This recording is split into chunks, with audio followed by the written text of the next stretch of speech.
Now, the Minister of Higher Education, Science and Innovation, Professor Blade Nzimande, has dissolved the board of the National Student Financial Aid Scheme. Nzimande says the decision is part of interventions meant to improve the organizational efficiency of the NSFAS. Nzimande says they want to ensure that NSFAS remains focused on its mandate. Earlier today, Nzimande met with the board. He says the purpose of the meeting was to communicate his decision to dissolve it with immediate effect. He also placed the institution under administration.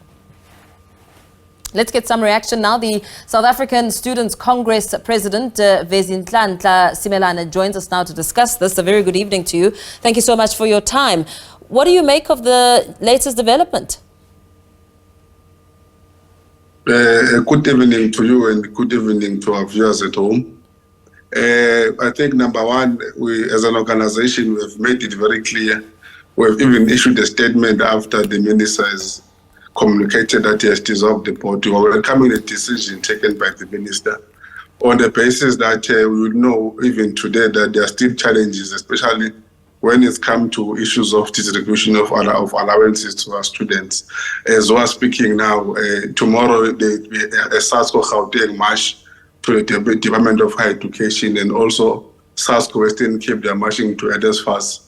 The fundamental reason for the march is to ensure that those companies that were appointed by the board must be able to remove from their system because they've seemed to be failure in terms of distribution. So we do welcome the decision to dissolve the board, but also we think that it must not only end in dissolving the board because issues at NSFAS are systematic.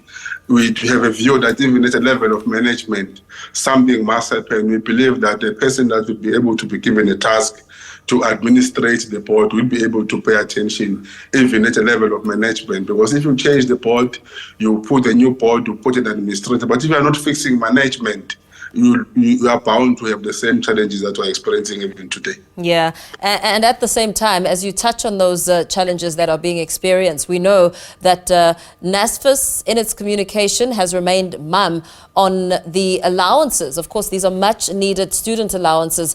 Talk to us a little bit about the impact of what has happened and the massive student allowance payment challenges that have been endured for quite some time now.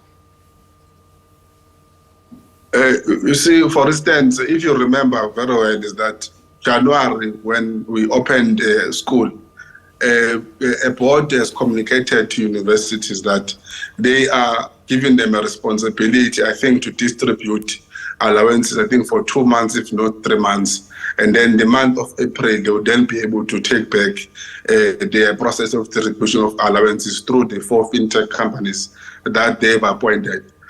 Now, in April, currently, majority of our students have not received their allowances. As we speak now, I've just received a video from one of the TUT residences where a landlord have decided to cook for students and are able to give them food for tonight and all of those things. So can you imagine how can they suffer like that, whereas they have got money that is supposed to be received by them from NSFAS.